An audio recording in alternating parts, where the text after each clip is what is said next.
కీడు చేయవాడు కాదు. ఆయన నీతిని స్థాపించేవాడు కానీ అవినీతిని స్థాపించేవాడు కాదు. ఆయన సత్యము చెప్పేవాడే కానీ అసత్యము చెప్పేవాడు కాదు. ఆయన సర్వాంతర్యామి కానీ మనలాగా సకము భక్తి చేసిన దేవుడు కానే కాదు. హల్లెలూయా, హల్లెలూయా. అయితే మనం ఎప్పుడైతే ఆయన దక్షిణ హస్తము మనకి ముందు నడిపిస్తుందో, సత్యము నీతిని వినయమును మనం ఎప్పుడైతే అండర్లైన్ చేసుకుంటామో అప్పుడు ఆయన భీకర కార్యములు చేయడానికి ఆయన దక్షిణాస్తం మనకి ఏమొస్తుంది, తోడుగా వస్తున్నప్పుడు ఇక్కడ అంటున్నాడు కదా, నీ యొక్క గంపయు దీవించబడండి. హల్లెలూయా. చేయబడండి, దీవించబడతాయి. ఎవరండి మనం దీవించేది? ఎవరు మనల్ని వద్దులుగా కానీ ఎవరైనా నిన్ను మనసు పెట్టంటారేమో చూడొస్తా. కానీ మన దేవుడు ఆశీర్వదించే దేవుడు.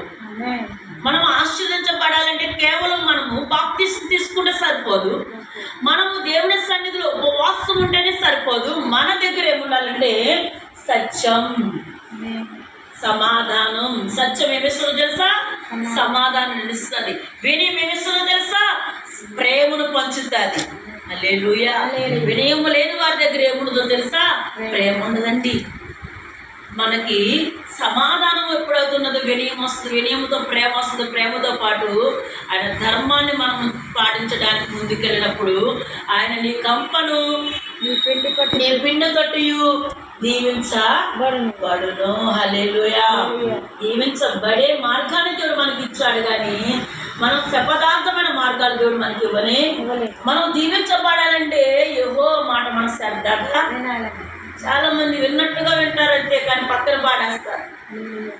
వాగ్దానాన్ని కూడా అలాగే ఎక్కడ పాడేస్తారు? ప్రోవ పక్కన. మరి వాళ్ళు ఎలా పాలిస్తారు? మేము ఆశ్రదింపబడలేదండి అంటాము. ఆశ్రదింపబడడానికి మనం ఏం చేయాలి? యుద్ధము చేయాలి, మోహనం వ్యక్తి ప్రయాణము చేయాలి. యేసు అనే నామం మీద మనం ఏం చేయాలి? సువార్తకు సిద్ధపడిన వారమై ఉండాలి. హల్లెలూయా. ఇక్కడ మనము 45లో ఒకసారి దాని కింద వచ్చిన కూడా చూడండి. 5:4 చదివారు. నీ బాణములు వాడగలవి, నీ బాణములు వాడగలవి. ప్రజలు నీ చేత కూలుదురు, ప్రజలు నీ చేత కూలుదురు.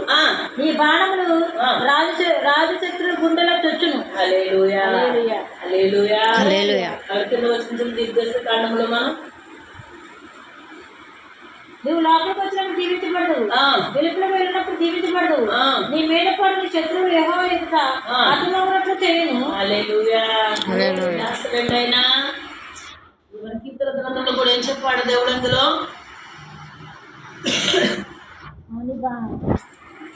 ప్రజలు నీ చేత కూలుదురు. శత్రువులు కూడా మిత్రులుగా చేయగలదు దేవుడు వాక్యము. సాతాన్ని పెళ్లగించగలిగేది దేవుడు వాక్యము. నీ ప్రార్థనే నీకు ఆయుధమై ఉన్నది, అది నీ చేతులకు నీ ఏళ్లకు యుద్ధమై ఉన్నది. అది పోరాడుచున్నప్పుడు ఆయన భీకర హస్తం నీ మీద తోడై ఉన్నది. నువ్వు మార్గంలో పయనిస్తున్నప్పుడు, నువ్వు లోనికి వెళ్ళుచున్నప్పుడు, బయటకు వస్తున్నప్పుడు కూడా దీవించబడతావు. దీవించబడాలి అంటే నీకు శత్రువులు ఎదురవుతూ ఉంటారు, వాటిని కూడా మనము ఎదుర్కోగలిగిన వారమై ఉండాలి. యేసు మార్గం సూటిగా వెళ్ళిపోయినంత మాత్రాన సత్యం మనలో ఉందంటే జరగనే. మనం ఎప్పుడైతే వెళుతూ ఉంటామో అప్పుడు శత్రువు మనకి ఎదురవుతూ ఉంటాడు. హల్లెలూయా. శత్రు విషయంలో మనం చింతించుకుంటే ఏం చేయాలంటే ప్రార్థన చేయాలి. ఎవరు ఎవరు ఎవరు చూస్తారు ఆ శత్రువుని? దేవాతి దేవుడే. మనము బాణములను వాడగలవై ఉండాలి. బాణములు అంటే ఏంటి? నీ ప్రార్థన, నీ స్తుతి, నీ స్తోత్రం దేవుడికి ఘనముగా ఉండాలి. హల్లెలూయా. ప్రార్థన చేయమంటే ప్రార్థన రాదు, పాఠం ఉంటే పాట రాదు, ఆరాధన లేకపోతే ఆరాధన రాదు. ఎప్పుడు చూస్తున్నా నీ యొక్క డోలు నీవే చూస్తుంటా తప్ప నీకు ఒక ఆయుధం గల శక్తివంతుడు ఉన్నాడన్న ఆలోచన నీకు రావట్లా. చూద్దాం. అవుదిరా కీర్తన గ్రంథంలో మనం ఒకసారి ఆ 5వ వచనాన్ని చూసేసిన తర్వాత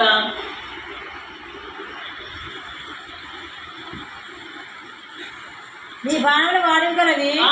ప్రజలు నీ చేత కూరుదురు, ఆ. నీ బాణములు రాజు శత్రువుల తెచ్చును. హల్లెలూయా, హల్లెలూయా, హల్లెలూయా. హల్లెలూయా. యుద్ధం బాణము విసలమంటే ఎలా ఉండాలి? మనము ఒక వేటకి వెళ్ళాము అనుకో, మనం వేటకి వెళ్ళినప్పుడు దాన్ని జయించగలిగేలా ఉంటే వేటకి వెళ్ళాలి.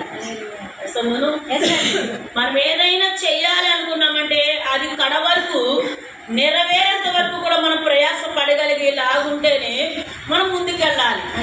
లేకపోతే మనం అవసరం పడవకులు దాని మీద మనం జాస్తి పెట్టవలసిన పని కూడా లేదు. ఎప్పుడైతే నువ్వు వాడికల ఘనమైన కగ్గముగా ఏం చేయాలి? ప్రార్థన చేయాలి. చేసినప్పుడు నీ ప్రార్థన ఎక్కడున్న శత్రువులైనా సరే తెచ్చుకుంటారు. నువ్వు దీవించబడతావు, ఆశీర్వదించబడతావు. ఏ మనుషుని మనం కూడదీయక్కర్లేదు, ఏ మనుషుని మనం శపించక్కర్లేదు, ఏ మనుషుని మనం నాశనం చేయక్కర్లేదు, ఏ మనుషుని మనం పాడు చేయక్కర్లేదు. నీ ప్రార్థనే వారి హృదయాలను మార్చగలుగుతాది. హల్లెలూయా, హల్లెలూయా. మార్చగలిగేది దేవుని మాట మాత్రమే. హల్లెలూయా. సో ఇక్కడ మనం కీర్తికాండములో మనం 6వ వచనాలు చదివి మనం యాకోబు పత్రికలోకి వెళ్ళి మనం ముగించుకుందాం. నీవు లోపలికి వచ్చినప్పుడు దీవించబడతావు, వెలుపలికి వెళ్ళినప్పుడు దీవించబడతావు. నీ మీద పడు నీ శత్రువు యెహోవా ఎదుట హతమగునట్లు చెయ్యును. వారొక త్రావను నీ మీదకి బయలుదేరి వచ్చి 7 త్రావలను ఎదుటి నుండి పారిపోవుదురు. హల్లెలూయా, హల్లెలూయా, హల్లెలూయా, హల్లెలూయా. మనం ఏమంటామండి? శత్రువు నాకు ఎదురు వచ్చేస్తుందని భయపడుతూ ఉంటాం. ప్రార్థన లేకపోతే భయపడాలి. మనం డబ్బు లేకపోతే భయపడక్కర్లేదు, కానీ ప్రార్థన ఎప్పుడైతే మనం తక్కువ అయిపోయిందో అప్పుడే నీకు భయం స్టార్ట్ అవుతూ ఉంటాయి. హల్లెలూయా. ప్రార్థన నీకు ఆయుధం, ప్రార్థనే ఆధారం, ప్రార్థనే ధనం, ప్రార్థనే అన్నీ కూడా కలిగి ఉన్న అంశము. హల్లెలూయా. దీవించబడతలేదంటే మనకి ఇష్టం వచ్చినప్పుడు కాదు ప్రార్థన. దేవుడు మనకి ఇచ్చిన సమయం కొద్ది ఏం చేయాలి? ప్రార్థన చేయాలి. హల్లెలూయా. అందుకే యాకోబు రాసిన పత్రికలో 4వ అధ్యాయం 10వ వచనం చాలు, ముగించుకుందాం మనం. యాకోబు 4:10. ప్రభు దృష్టికి మిమ్మల్ని మీరు తగ్గించుకోండి, అప్పుడు ఆయన మిమ్మల్ని హెచ్చించును.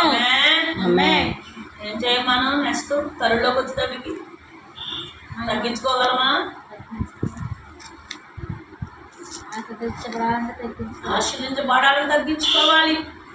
ఆశీర్వదించబడాలంటే వినయంగా ఉండాలి. ఆశీర్వదించబడాలంటే మనము వాడి గల బాణముల వలె మన ప్రార్థన జయప్రదముగా ఉండాలి. శత్రువులు హృదయంలో చచ్చుకోవాలంటే నువ్వు ప్రార్థన చేయాలి. ప్రార్థన చేయాలంటే వినయం కావాలి. వినయం కావాలంటే సత్యము కావాలి. సత్యము కావాలంటే నీతి ఆధారము కావాలి. హల్లెలూయా, హల్లెలూయా. దేనికి భయపడక ఏం చేయాలి? ప్రార్థన చేయి. ఎక్కడ ఉన్నా శత్రువైనా సరే మిత్రులుగా మార్చాలి. ఎవరిని మనం ఏమి చేయక్కర్లేదు. కేవలం ఒకే ఒక్క ప్రార్థన ప్రభు దృష్టిలోకి వెళ్ళతే చాలు. హల్లెలూయా, హల్లెలూయా. ప్రభు దృష్టిలోకి ఏం వెళ్ళాలి? మన ప్రార్థన. హల్లెలూయా. ప్రార్థన నీ పరిస్థితి మారుస్తుంది. ప్రార్థన నీ పిండి తొట్టును దీవిస్తుంది. నువ్వు నూనె పొడిని దీవిస్తుంది. నువ్వు వెళ్ళపోలకు వెళుతున్నప్పుడు దీవిస్తుంది. లోనికి వస్తున్నప్పుడు దీవిస్తుంది. నీ ప్రార్థన ప్రతి ఒక్క గౌనికి కూడా వెళతాది. అది వాడిగల బాణముగా ఉంటుంది. మిత్రులైతే మిత్రులు అవుతారు, శత్రువులైనా సరే మిత్రులుగా మారుతారు. ఎవరిని మనం కొలది ఎక్కలేదు. నీ విశ్వాసము, నీ వినయమే, నీ ప్రేమే నీకు శాంతిని వెల్లడి చేస్తుంది. దక్షిణాస్తమే భీకర కార్యములు జరిగించును గాక. ఆమేన్, ఆమేన్, ఆమేన్, ఆమేన్. ఎవరో హెచ్చించుకున్నారని మనం హెచ్చించుకోవాల్సిన పని ఏమి తగ్గించుకో. ఏమంటున్నా సరే తగ్గించుకో. దేవుడు హెచ్చించవలసిన మార్గం మనకి ఇచ్చాడు కానీ ఆయన హెచ్చించుకుంటారు. వినకొద్ది మాటలు దేవుడు వెనుకలలో ఆశీర్వదించిన కాక. ఈ నెల సాధించే వాగ్దానము తన దక్షిణాస్త్రమునికి భీకర కార్యములు జరిగించి నడిపించును గాక. ఆమేన్.